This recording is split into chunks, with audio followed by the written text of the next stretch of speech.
The best and only NBA season preview you need to watch to prepare for the coming season. Everything you need to know all in one place. Season 3's Getting It Right, part 2 of our 4-part series. This episode exploring 7 teams that all share the same theme, flawed vision. Which are they, and what is that vision? Well, you're about to find out. The season is upon us, preseason that is. The first of 2 Abu Dhabi games tipped off between the New York Knicks and the Philadelphia 76ers. Do either of those teams have flawed vision for this coming season? Part 2, Flawed Vision, Season 3's NBA season preview. Getting it right, coming your way right now. We begin with the Charlotte Hornets. Their biggest question, is LaMelo Ball mature enough to take this franchise seriously? Last season, they go an abysmal 19-63, hampered by injuries. They finished 14th, second to last in the Eastern Conference. Here's what they did in the offseason. They got reinforcements specifically at the point guard position. Veteran presence, Colin Sexton coming in from the Utah Jazz. Pat Connaughton coming over as well, as does Spencer Dinwiddie, and joined by Mason Plumlee to man the front lines because that's where they had the majority of their losses. Both centers gone from last year. Mark Williams now departed. Yusuf Nurkic as well, and gone is Seth Curry. So here's what the starting lineup presumptively will look like for the Hornets. LaMelo Ball at the point guard, Brandon Miller, more on him later. At the shooting guard position, Con Knipple, their top pick, 4th pick in the draft by virtue of their 19 wins. Starting at the small forward position, Miles Bridges and Moussa Diabate at the center spot. Key contributors, Mason Plumlee could be the starter at center. Colin Sexton, aforementioned. Grant Williams still there. Josh Green, Trey Mann, Connaughton, and Dinwiddie. For head coach Charles Lee in his 2nd season. Since re-entering the league as the Bobcats in 2004 and then reclaiming the Hornets name 10 years later, this franchise has 4 winning seasons, 3 playoff appearances across 21 tries. The longest active playoff drought in the NBA, 9 seasons running, the 5th longest across the 4 major pro sports in America. Sorry, Jets fans. Charles Lee, a head coach that I think is up to the task of trying to build the foundation for a winning culture. But the head coach can only go as far as the support that they get from ownership, the front office, and the buy-in you get from your star player. Ultimately, it comes down to, is LaMelo Ball a serious enough player and mature enough player for the Hornets to finally be taken seriously as an NBA team? I personally think that Brandon Miller should be their guy moving forward. Count me out on LaMelo.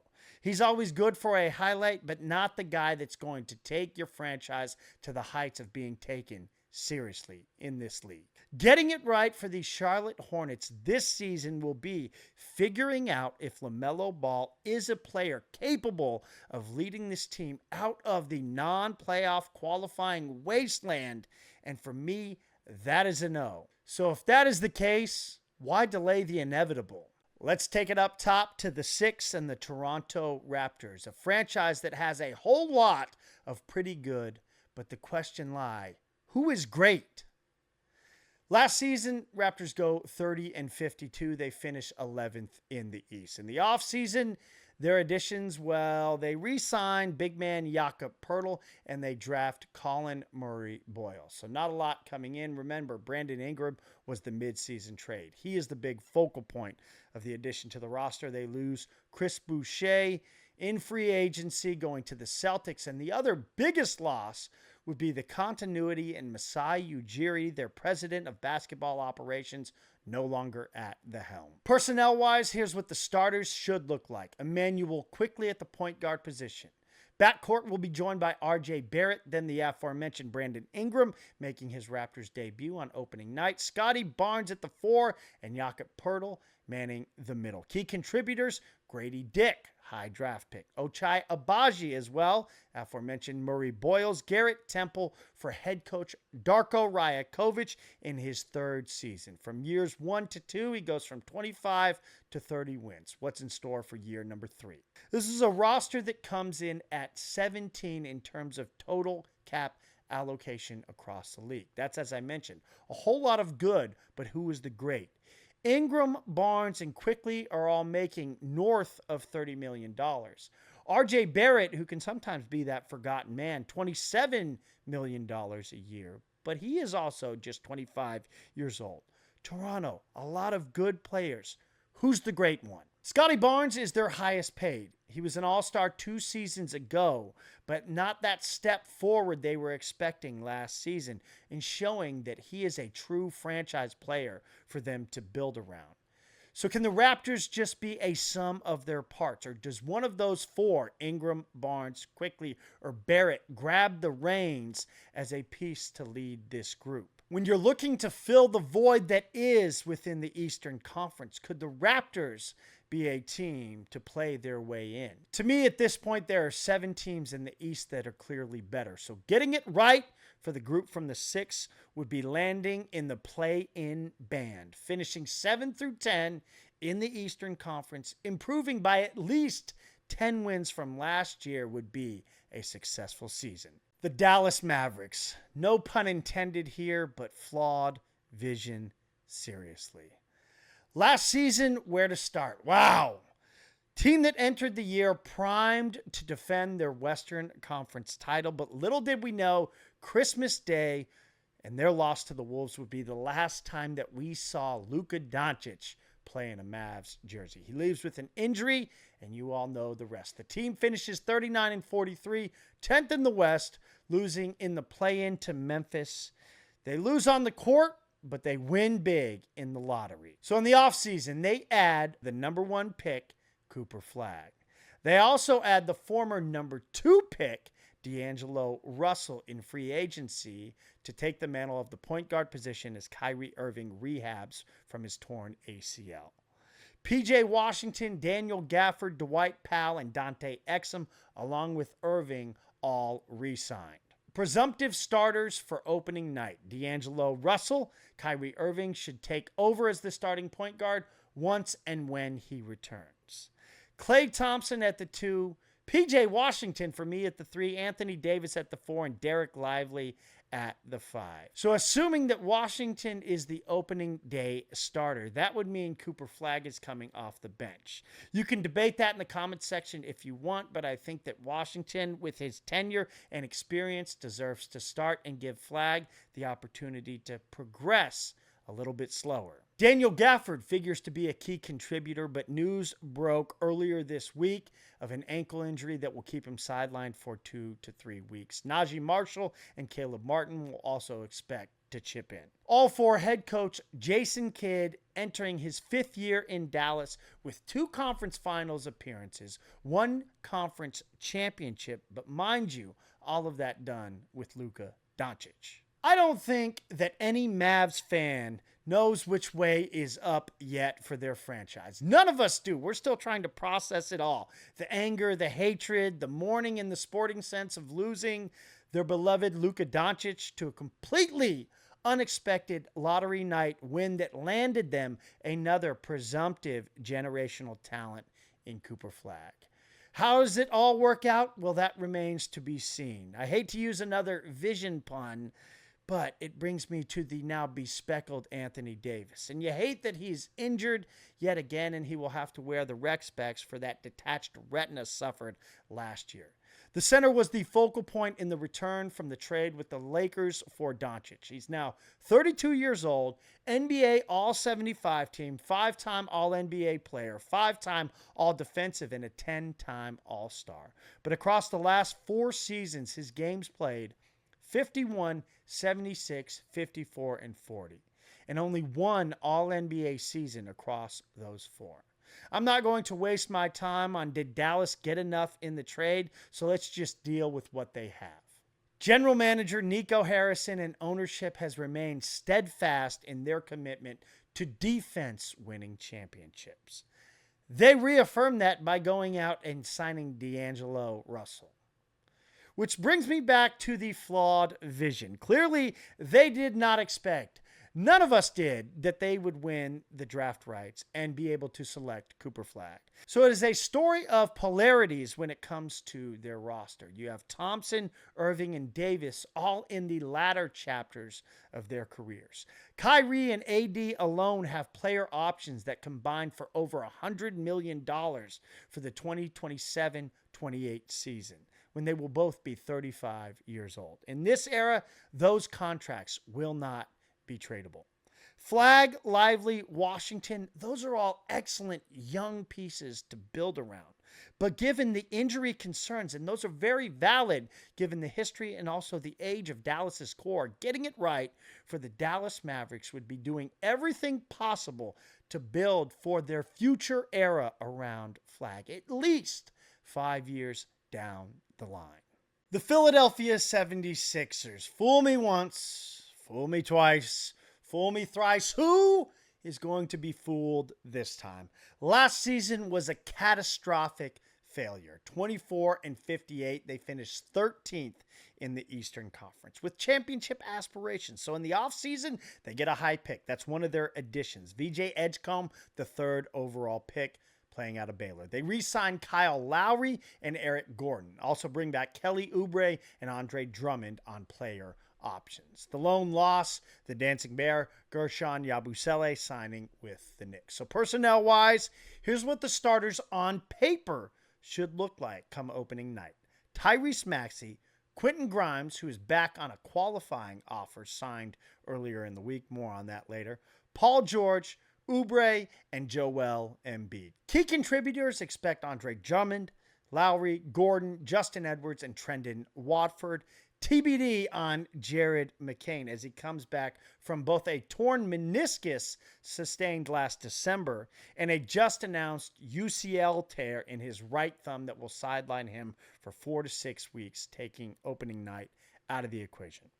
All playing for head coach Nick Nurse, now in his third season, 47 wins and a first-round loss in his first year, and then the abysmal 24 no playoffs last year. The Sixers, hands down, have to be the biggest unknown and the hardest to predict across the NBA because this team could finish last in the East or they could end up winning the East. The disparity is that great. Let's start with the health of Joel Embiid, now 31 years old, coming off his most injury-riddled season of a season in which he suited up. Just 19 games played in a never-ending saga of what the actual problem was.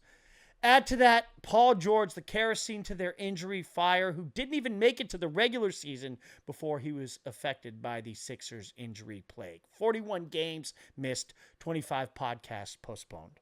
Their top three money guys, Embiid at $55 million, PG at $51 million, and Maxey at $37 million, played a whopping total of 15 games together. That's what it was. Let's talk about what it might be. But therein lie the difficulty. Who knows what to expect and how to project the health of Embiid or George, both in availability and their effectiveness if and when they do play. So the question is, can Tyrese Maxey fully take the reins, as he seems the best bet, at least of now, for franchise continuity and hope moving forward? Watching him, McCain, Grimes, and Edgecombe all play together would provide plenty of excitement, but already the McCain injury and the discontent of Grimes playing on that qualifying offer, he expected a much bigger contract. The vibes are not very high. These Sixers unquestionably have a major culture problem. Within the Embiid era, look at the other top 5 picks that have joined him. Jahlil Okafor, Ben Simmons, Markelle Fultz, all quantifiable busts. 3 head coaches, 5 second-round exits, 2 first-round exits, 3 times missing the playoffs. There has been plenty of front office drama, turnover, and turmoil as well.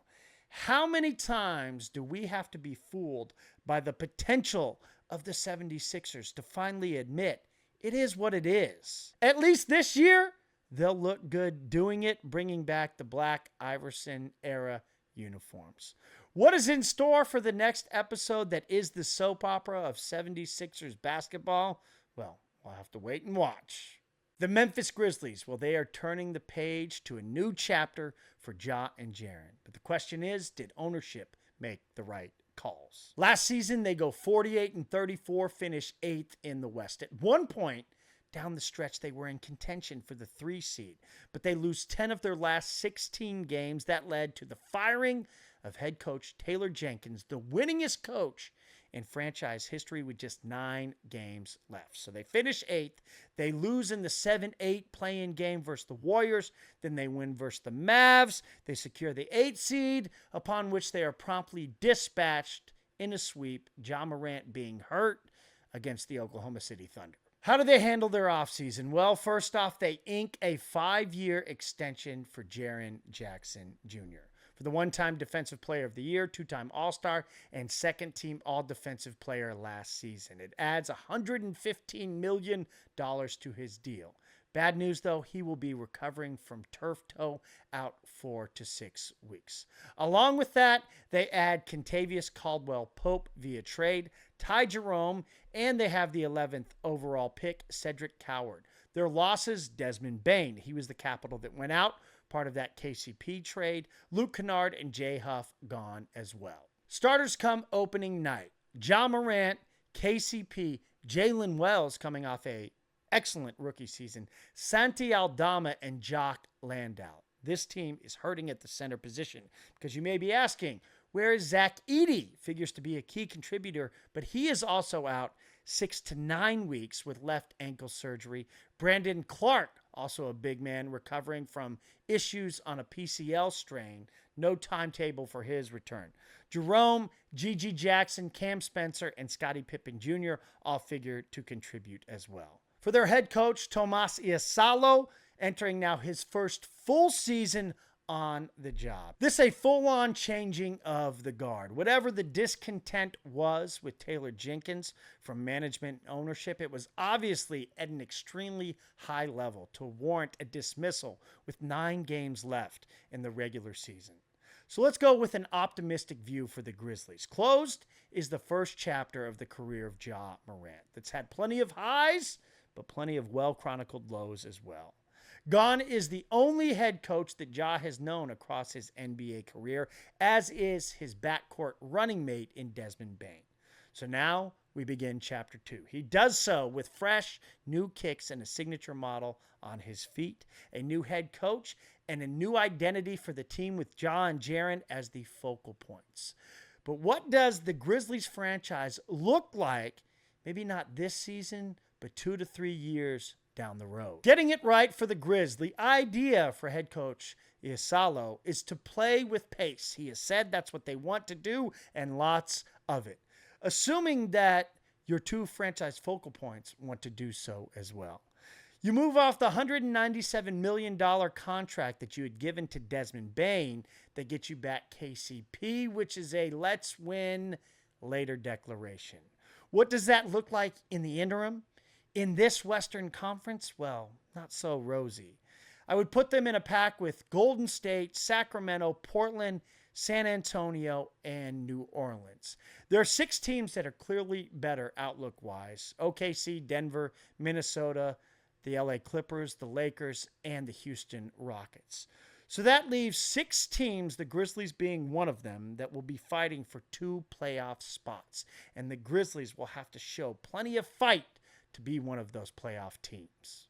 The Indiana Pacers. Oh, the Indiana Pacers. Is the success of the last 2 seasons just on pause for this coming season? And how do the Pacers go without their leader?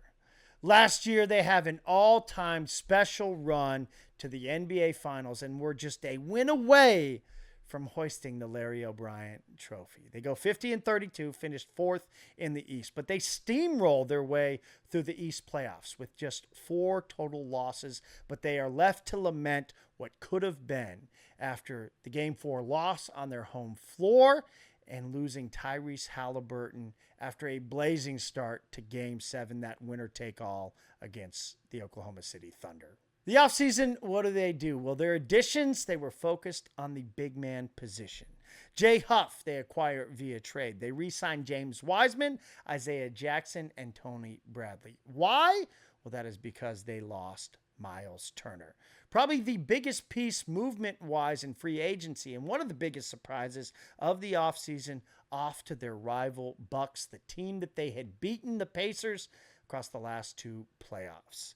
He leaves as the Pacers' all-time leader in shots blocked. What do the starters look like? Without their leader and two-time All-NBA point guard Tyrese Halliburton, here's what the lineup should look like. Andrew Nembhard will fill his shoes. Benedict Mathurin at the shooting guard position. Aaron Nesmith will play the three. Pascal Siakam. And the question will be at the center position. Is it Jackson, Huff, or Wiseman? Key contributors TJ McConnell will continue to provide energy off the bench. He also may find some opportunity to start at the point guard position. Obi Toppin, a huge contributor across their playoff run, along with Ben Shepherd, Jarris Walker, all for their head coach Rick Carlisle in his fifth season with the franchise, a top 5 head coach in the NBA, in my opinion. During his time in Indy, he has advanced the team's win total in the regular season each year. That, though, will be a tough task because how do the Pacers approach this season?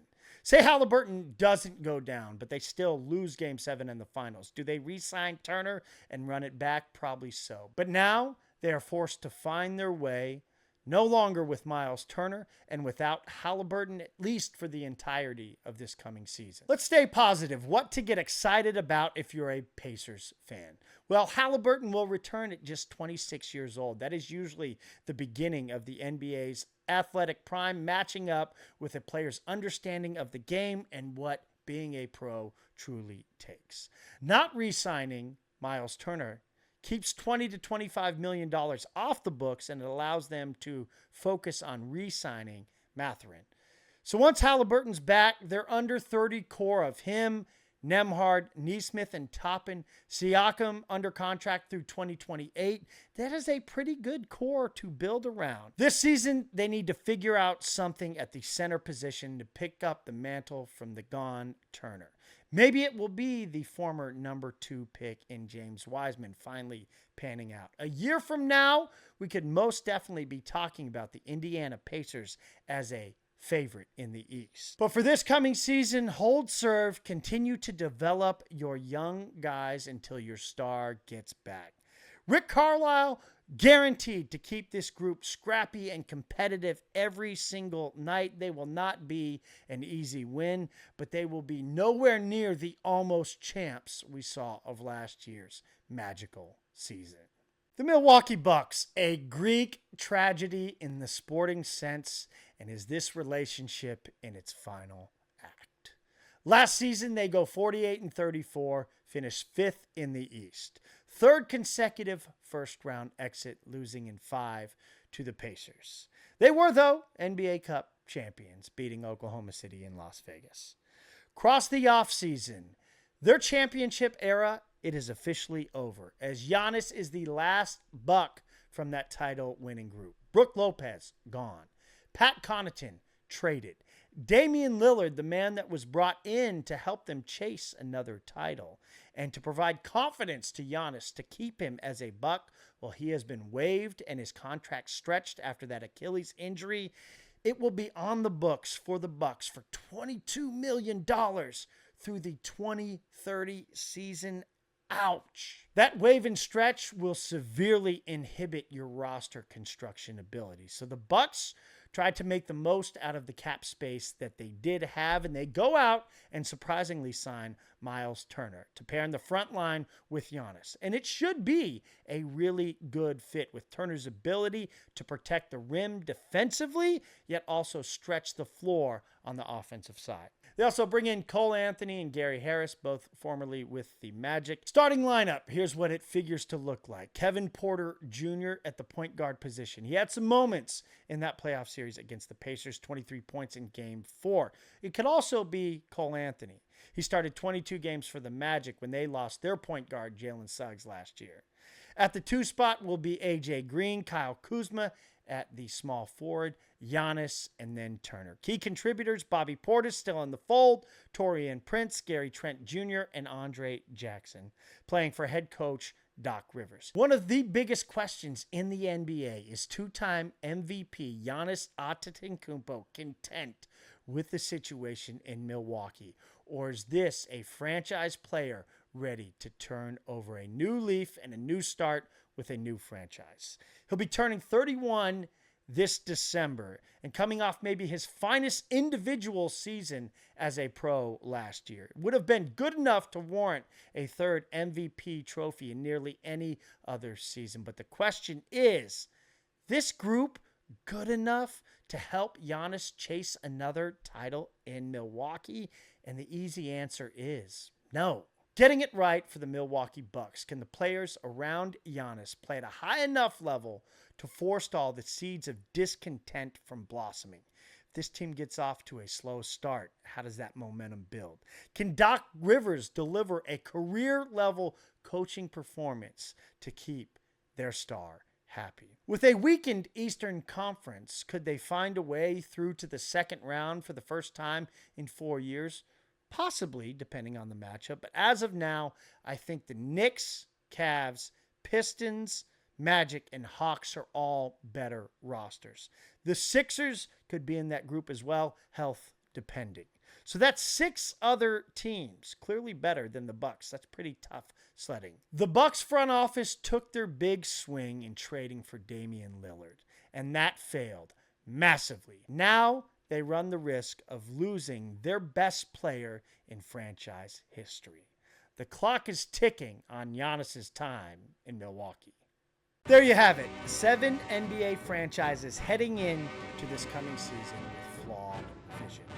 That makes 15 that we've covered across the 2 parts thus far. Go back, check out part 1 if you haven't yet. That leaves half of the league. And these are franchises heading into the season with high expectations. That could be to elevate from where they were at a season ago, and for the final group that we will deal with in part 4, those are ones with title vision. So make sure you come back for parts 3 and 4 of Getting It Right, the only NBA preview show that you need to watch, dropping every Friday. In the meantime, debuting the Daily Dribble, as preseason games are now underway. What is the Daily Dribble?